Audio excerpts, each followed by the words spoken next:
बहुत स्वागत है आपका चौकस भारत में। मैं आपका दोस्त ब्रजेंद्र। भाई, बिहार में रोजगार ढूंढने वाले अब अलर्ट हो जाएं। कहने का मतलब ये है कि जिनको पुलिस विभाग में नौकरी करने की इच्छा है वो अपने तैयारी जो है अब उसमें थोड़ी सी चुस्ती लाएं। भाई, जो ट्रैफिक पुलिस है बिहार की अब लगातार वैकेंसी देने जा रही है। 10,332 पद जो हैं सृजित किए गए हैं। इसके लिए लगातार कोशिश की जा रही थी पिछले कई महीनों से, और यही वजह है कि अब ये पूरा जो मसला है फलीभूत हुआ है और वैकेंसी बहुत जल्द इसकी निकलेगी भी, और कुछ की तो परीक्षा भी शुरू हो गई है। एक और बात कि भाई, जितने भी ट्रैफिक रूल्स हैं बिहार के लिए, खास करके पटना के लिए या पटना से अन्य जिलों के लिए, तो उनमें कुछ तब्दीलियां भी आई हैं। इन सारे मुद्दों पर हमारी बातचीत हुई है एडीजी ट्रैफिक से। हम देखिए वो क्या कुछ कह रहे हैं, हम आपको सुनवा रहे हैं। आप सभी का स्वागत है इस प्रेस कॉन्फ्रेंस में। आज मैं आपको बिहार राज्य के अंतर्गत यातायात व्यवस्था को सुदृढ़ करने के कुछ उपाय किए गए उसके बारे में बताना चाहता हूँ। पिछले एक साल से लगातार प्रयासरत रहने के बाद आज बिहार राज्य में कुल 10,332 पदों की स्वीकृति यातायात प्रबंधन के लिए मिल गई है, जो पहले करीब 2-2.5 हज़ार के आसपास हुआ करती थी। पूर्व से 12 जिलों में जो स्वीकृत यातायात बल था, उसके अलावा प्रदेश के अन्य 28 जिलों में भी यातायात बल की स्वीकृति मिल गई है, और इसके तहत करीब 4,215 बल नया क्रिएट हुआ है। उसी तरीके से हाईवे पेट्रोलिंग योजना के तहत भी 1560 अतिरिक्त यातायात बलों की स्वीकृति प्राप्त हुई है। यहाँ मैं बताना चाहता हूँ कि हमारा प्रयास रहा है, और सुप्रीम कोर्ट की कमेटी है जो रोड सेफ्टी पे काम करती है, उसकी यह अनुशंसा रही है कि जिलों में यातायात प्रबंधन हेतु PPRND द्वारा तय किए गए मानक के अनुसार बल उपलब्ध हो। तो इस दृष्टिकोण से पटना जिले में ये अचीवमेंट प्राप्त कर लिया गया है, और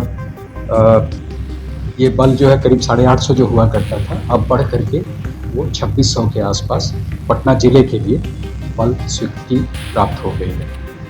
तो आपको याद होगा कि पहले हम लोगों ने यातायात बल का ज्यूरिस्डिक्शन पूरे जिले में स्थानांतरित ये करवाया था, एक्सपैंड करवाया था। पहले ये केवल म्युनिसिपल लिमिट तक सीमित था। तो उसके मद्देनज़र इस बल वृद्धि का बहुत ज़्यादा महत्व है, और हम सही ढंग से पूरे ज़िले में जो है यातायात संधारण में अपनी महत्वपूर्ण भूमिका निभा सकेंगे। ये बल स्वीकृति तो हो गई है, लेकिन बल में जिला पुलिस में रिक्तियों की संख्या अभी एक स्तर तक है, करीब 30% के स्तर तक है, और इस सिलसिले में आपको याद होगा कि करीब 21,000 कांस्टेबल्स की नियुक्ति की प्रक्रिया चल रही है। इनकी नियुक्ति होते ही हमें उम्मीद है कि सभी जगह पे ऑप्टिमम बल उपलब्ध करा दिया जाएगा सभी जिलों में, और यातायात प्रबंधन में उससे मदद मिलेगी। दूसरी तरफ हम लोगों ने हैंडहेल्ड डिवाइस की चर्चा आपसे पहले की थी, और नवंबर 2023 से यातायात नियमों के उल्लंघन के विरुद्ध मैनुअल चालान को बंद करते हुए हैंडहेल्ड डिवाइस के माध्यम से चालानी की प्रक्रिया शुरू की गई थी। अभी राज्य में सभी जिलों में मिला करके कुल 1527 हैंडहेल्ड डिवाइस उपलब्ध कराए गए, जो मूलतः न्यूनतम मानवीय हस्तक्षेप और साक्ष्य आधारित कार्रवाई में हमारी मदद करते हैं, और इसके चलते इस चालानी प्रक्रिया में शिकायतों में काफ़ी कमी आई है। साक्ष्य आधारित होने से इसके कॉम्प्लायंस लेवल पे भी काफ़ी अच्छी वृद्धि देखी गई है। यदि मैं उन आंकड़ों की बात करूं तो यातायात नियमों के उल्लंघन पर चालान की कार्रवाई में वर्ष 2022 से वर्ष 2023 की तुलना में करीब 116% वृद्धि राजस्व में देखी गई है। और यदि मैं वर्ष 2023 में जनवरी से जुलाई तक का आंकड़ा को कंपेयर करूं वर्ष 2024 में जनवरी से जुलाई तक के आंकड़े को, तो इसमें करीब 213% राजस्व वृद्धि देखी गई है। हमारा फोकस राजस्व वृद्धि का नहीं है, बल्कि हमारा फोकस इस मामले में पर्याप्त डिटरेंस क्रिएट करने का है, उत्पन्न करने का है, ताकि जो सड़क सुरक्षा के दृष्टिकोण से और ट्रैफिक रेगुलेशन प्रॉपर हो, इसके दृष्टिकोण से जो आम नागरिक है, जो सड़क यूज़र है, वो नियमों का सही ढंग से पालन करे। इसके साथ एक और इनिशिएटिव शुरू किया गया है, वो परिवहन विभाग और एनआईसी की मदद से ई डिटेक्शन पोर्टल का, और सभी टोल प्लाज़ा जो हैं वहाँ पर इस प्लेटफॉर्म को उपलब्ध कराया गया है, और पिछले 7 अगस्त 2024 से इसमें कार्रवाई की जा रही है। आपको मैं बता दूं कि 7 से 14 अगस्त तक जो यातायात नियमों के उल्लंघन के मामले होते हैं टोल प्लाज़ा के माध्यम से, इसमें मूलतः जो डॉक्यूमेंट आधारित ऑफेंसेस होते हैं उसको कवर किया जाता है, और इसके माध्यम से करीब करीब 7 दिनों में टोल प्लाज़ा से गुजरने वाली गाड़ियों के विरुद्ध 9 करोड़ का फाइन किया गया है। आपको बता दें कि पिछले महीने उत्तर प्रदेश के उन्नाव जिले में, जिसमें बिहार के करीब 18 यात्रियों की मृत्यु हो गई थी, और इसमें ये जानकारी आई थी कि पुअर इन्फोर्समेंट की वजह से एनएच पर ये हादसा हुआ था। अनफिट गाड़ियाँ एनएच पर दौड़ती हैं, कई बार उनका परमिट नहीं होता है अद्यतन। तो इन सब ये ई डिटेक्शन पोर्टल का जो इनिशिएटिव है उसके माध्यम से ऐसी गाड़ियों को पकड़ा जा सकेगा और उन पर डिटरेंट कार्रवाई की जा सकेगी, जिसका मकसद अल्टीमेटली ये है कि एनएच पर जो फिट गाड़ियां हैं वो दौड़ें, अनफिट गाड़ियां एनएच से बाहर हो जाएं। तो ये एक तरह से सड़क सुरक्षा में हमारा जो लक्ष्य है उसको प्राप्ति में मदद करेगा। एक और इनिशिएटिव हम लोगों ने लिया है, आपको अभी पटना ज़िले में ये दिखाई दे रहा होगा। एक साथ करीब 500 body worn camera traffic police को उपलब्ध कराए गए हैं, और उनको वर्दी पर इस बॉडी वॉर्न कैमरे को ड्यूटी के दौरान पहनने की ताकीद की गई है। इससे जो है यातायात नियमों के उल्लंघन के मामले में जो कार्रवाई है उसमें पारदर्शिता बढ़ाने का हमारा लक्ष्य है। दूसरी तरफ कई बार ऐसा होता है कि यातायात नियमों का अनुपालन कराने के क्रम में जो है वाहन चालकों की तरफ से भी कई बार ऐसी शिकायतें होती हैं। तो बॉडी वॉर्न कैमरा जो है वो पुलिसकर्मी जो यातायात ड्यूटी में तैनात हैं उनके लिए कानूनी ढाल के रूप में भी काम करेगा। तो संक्षेप में मैं यही कहना चाहूँगा कि यातायात बलों में जो वृद्धि की स्वीकृति मिली है उसके हिसाब से विभिन्न जिलों में यातायात बल के पदस्थापना हो जाने से राज्य की यातायात व्यवस्था में गुणात्मक सुधार की हम अपेक्षा रखते हैं, और साथ ही सड़क सुरक्षा के दृष्टिकोण से भी हम इसमें अच्छी उपलब्धि की आशा रखते हैं। इसमें मोटे तौर पर मैं आपको बता दूं कि पटना ज़िले में करीब 2600 का पद है। अन्य ज़िलों में 165 ऑन एन एवरेज है, और 4-5 छोटे ज़िले हैं जहां पे 84 की संख्या में पद स्वीकृति हुई है। इसके अलावा जो हाईवे पेट्रोल है उसमें करीब 1500 का पद स्वीकृत हुआ है हाईवे पेट्रोल योजना के तहत 1560। तो ये कुल मिलाकर के 10,332 का की स्वीकृति हम लोगों ने प्राप्त की है, जो यातायात प्रबंधन में नहीं, बहाली तो आयोग करता है, और 21,000 पदों की बहाली की प्रक्रिया चल रही है। आपने देखा होगा कि अभी एग्ज़ाम्स वगैरह हुए हैं उसके, तो उम्मीद है कि जैसे बहाली हो जाएगी, उनकी ट्रेनिंग हो जाएगी, फिर हमें पर्याप्त संख्या में ये यातायात संधारण के लिए बल उपलब्ध हो जाएगा। सर, ये जो कोड वाले ऑटो चल रहे हैं के बारे में बताया, उसमें एक समस्या भी आ रही है डिटेक्शन में कि कोई आदमी अगर 3 बार गुजरेगा टोल प्लाजा से सर, और उसके पास लाइसेंस नहीं होगा पॉल्यूशन, तो उसका 3 बार चालान कटता है। एक पनिशमेंट के लिए तो एक ही बार चालान कटना चाहिए सर। इस तरह की कई शिकायतें हैं। मैं आपके दोनों प्रश्नों का जवाब देता हूँ। पहला ये कि जो ये इस तरह के डॉक्यूमेंट आधारित हैं नियम, जैसे आपके पास परमिट होनी चाहिए, आपके पास पोल्यूशन सर्टिफिकेट होना चाहिए, आपके पास इंश्योरेंस होनी चाहिए, एटलीस्ट थर्ड पार्टी इंश्योरेंस होनी चाहिए, टैक्स क्लियरेंस होना चाहिए, वगैरह वगैरह। तो इन सब चीज़ों की जांच पहले मैनुअली होती थी। मैनुअली होने में एक समस्या है कि बहुत सीमित संख्या में आप उनकी जांच कर सकते हैं, और ख़ास करके अंतर्राज्यीय जो ट्रैवल होता है उसमें जांच करने में कई बार कठिनाइयाँ होती हैं, क्योंकि एनएच पर उन गाड़ियों को रोकना संभव नहीं होता है। तो इसीलिए ये टेक्नोलॉजी बेस्ड जो तकनीक आधारित इस तरह की व्यवस्था की गई है ई डिटेक्शन पोर्टल की, इसमें जैसे आप फास्टैग से गुजरेंगे तो आपका नंबर प्लेट वहाँ कैप्चर हो जाता है, और उस डाटा को वाहन पोर्टल, साथी पोर्टल वगैरह से क्रॉस कराते हुए ये देख लिया जाता है, सिस्टम पकड़ लेता है कि आपके पास इनमें से किन दस्तावेज की कमी है, और उसके आधार पर आपके विरुद्ध ऑटोमेटिक चालान की प्रक्रिया हो जाती है। इसमें कहीं मैनुअल इंटरवेंशन नहीं है। तो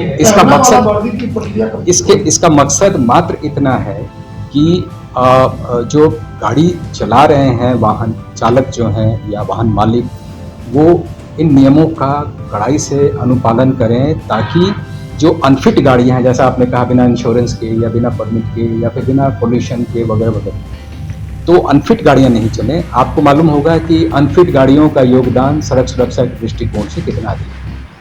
तो लेकिन सर वो 3 जगह से अगर गुजरी सर, उसका मैं जवाब दे देता हूँ कि पुलिस मैनुअल में ऐसा कहीं नहीं है कि एक बार आपने फाइन दे दिया तो उसकी अवधि जो है अगले 24 घंटे के लिए मान्य होगी या अगले 3 दिन के लिए मान्य होगी, ऐसा कोई प्रावधान नहीं है।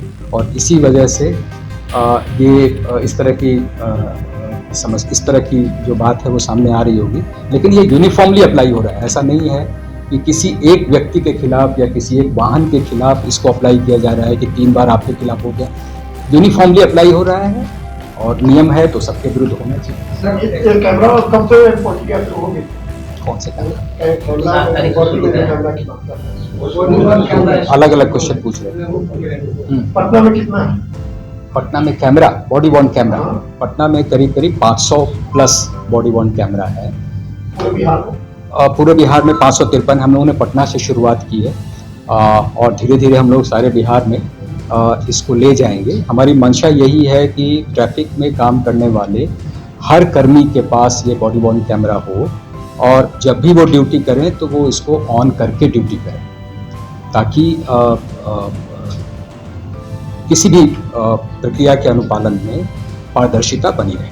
सर हमारा ये तो देखिए 2 तरह के सिस्टम हैं, 2 तरह के प्रावधान हैं। एक तो है हिट एंड रन केस जिसकी आप चर्चा कर रहे हैं, उसमें उसको कॉम्पनसेशन अवार्ड करने का एक अलग स्कीम है, उसके तहत उसको दिया जाता है। और दूसरा non hit and run cases, यानी जिसमें एक्सीडेंट हुआ और गाड़ी का पता लग गया, वाहन का चालक का पता लग गया, तो उस परिस्थिति में भी कॉम्पनसेशन अवार्ड करने का एक दूसरा स्कीम, तो वो दोनों 2 स्कीम से कवर हो गए हैं, और उनको पर्याप्त जो कॉम्पनसेशन है वो दिया जा रहा है। बल्कि मैं तो ये कहूँगा कि हिट एंड रन के केसेस में जो कॉम्पनसेशन बिहार राज्य में विक्टिम्स को दिया जा रहा है वो पूरे भारतवर्ष में सबसे अव्वल नंबर पे है। यहाँ से बहुत ज़्यादा applications hit and run cases के जा रहे हैं, जो सेंट्रल लेवल पे एक कमेटी है इसको डिसाइड करती है, और बिहार के सबसे ज़्यादा केस जा रहे हैं, और बिहार के लोगों को, विक्टिम्स को मैक्सिमम बेनिफिट मिल रहा है।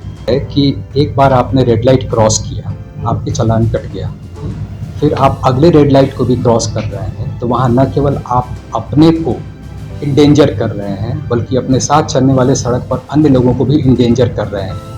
तो उस परिस्थिति में आपके खिलाफ दोबारा चालानिंग की प्रक्रिया क्यों नहीं अपनाई जानी चाहिए? इन केस लाइसेंस चेकिंग में अगर ऐसा कुछ होता है? लाइसेंस चेकिंग में भी उसी तरीके से बिना लाइसेंस के यदि आप अप्लाई कर रहे हैं, रोड पे वाहन चला रहे हैं, तो आप बहुत डेंजरस आदमी हैं। आप रोड सेफ्टी के लिए एक दिन में चलन काफी नहीं है। इसका जवाब तो मैं दे चुका हूँ। कभी भी बहुत सारी ऐसी है जो साइलेंसर बजाते हुए जाती है रोड पे एकदम अच्छे से। साइलेंसर बजाते गाड़ी की साइलेंसर सर जो जितना मार्क दिया जाता है साइलेंसर का काम का, उससे कई गुना जाके मॉडिफाई कराते हैं मार्केट में। उसके बाद वो लोग रोड पे खुलेआम घूमते हैं, पुलिस उनको चलान नहीं करते, कुछ रोड पे बोला भी नहीं जाता। ऐसा क्यों? देखिए ऐसा है कि हमारी प्रायोरिटी जो है वो डिसाइड होती है, जो गंभीरता है समस्या की उसको देखते हुए, हमारे पास क्या बल है उसको इन्फोर्स कराने के लिए उसको देखते हुए, क्या रिसोर्सेज हैं उसको इन्फोर्स कराने के लिए उसको देखते हुए। तो हमने ये बताया कि जैसे हम लोगों ने पहले कैमरा के माध्यम से सबसे ज़्यादा प्रायोरिटी किसको दिया, विदाउट हेलमेट चलने वालों को, क्योंकि सबसे ज़्यादा मृत्यु जो है वो हेलमेट के बिना चलने वाले वाहन चालकों की, दोपहिया वाहन चालकों की होती है। उसको हम लोगों ने फोकस किया। फिर हम लोगों ने जो 4 व्हीलर है उसको फोकस किया। अभी आपने बताया कि जो ऑटो है उस पर हम लोग लगाम लगाने की तैयारी कर रहे हैं। तो इसी तरीके से धीरे धीरे क्रमशः जैसे जैसे हमारे पास रिसोर्सेज उपलब्ध होंगी मैन पावर के रूप में या अन्य इक्विपमेंट्स के मामले में, तो वैसे वैसे हम अन्य नियमों का भी अनुपालन कराने में उद्यत होंगे। सर एक चीज एक से सर और आया ऐसा देखो मैं शिकायत आती है बराबर में जो बात की गाड़ी इनका नंबर का है, मेरी गाड़ी, दोनों में एक ही नंबर आता है। मान लीजिए इनका गाड़ी डुप्लीकेट गाड़ी है तो इनका वो नंबर है, इनका कैमरा खिंचा दिया, आपको आ दिया कहते हैं चलान। ये ट्रैफिक एसपी ऑफिस में हर दिन कम से कम 3-4 केस आता है चोरी का सर मामला। मैं यही आपको बताना चाहता हूँ कि हर दिन जो है पटना में हजारों ऐसे चालान कटते हैं, हजारों की संख्या में, और उसमें से यदि 3-4 आ रहा है तो वो 1% के भी कम है, उससे भी बहुत कम है, और ये एरर जो है वो एक्सेप्टेबल लिमिट में है। दूसरा मैं ये कहना चाहता हूँ कि जहाँ तक गलत नंबर के चालान, एक ही नंबर का 2 गाड़ी चल रहा है, 2 गाड़ी चल रही है, तो उसमें आपके पास ये सुविधा है कि आप अपना एप्लीकेशन दे करके उस चालान को निरस्त कराने की प्रक्रिया करवा सकते हैं। सर एक वकील साहब है पटना सिविल कोर्ट के, पिछले 4 साल में घूमते रह गए, कुछ नहीं हुआ, फाइनली उन्होंने पैसा जमा कर दिया अपना खुद। नहीं, उसमें 4 साल की बात मैं नहीं बता सकता, लेकिन पिछले 1 साल से ये तरीका जो है, ये प्रक्रिया अपनाई गई है कि इस तरह का जो भी मामला है उसमें आप अपनी ग्रीवांस दर्ज करा सकते हैं, और अल्टीमेटली जो चालान निर्गत किया हुआ है उसको कैंसिल करने का पावर ट्रांसपोर्ट डिपार्टमेंट को है, जिसको हम लोग जांच करके भेज देते हैं और वहां से वो आदेश निर्गत होता है। DTO नहीं, ट्रांसपोर्ट कमिश्नर। नहीं, अब ये इंडिविजुअल केस है, इसको आप परिवहन विभाग में उठा सकते हैं, लेकिन हमारा जो कार्यक्षेत्र है, हमारा कार्यक्षेत्र उसकी जांच करके और रिपोर्ट समर्पित करने तक। समझ में आ ही गया होगा कि भाई कितना बड़ा परिवर्तन हुआ है पुलिस महकमे में, खास करके ट्रैफिकिंग को लेकर, और जो रोजगार सृजन का मसला है यानी पुलिस विभाग में भर्तियों को लेकर, तो कहां कहां कितनी वैकेंसीज आई हैं, कितनी वैकेंसीज आने वाली हैं, ये सारा डिटेल आपने सुन लिया होगा। अब तैयारी में जुड़िए और जिस तरह से आपका मेहनत लगातार जारी है, अब उसमें थोड़ा सा और पॉलिश किया जाए। बने रहिए हमारे साथ, हम और भी खबरों को लेकर बहुत जल्द हाजिर हो रहे हैं। बहुत शुक्रिया।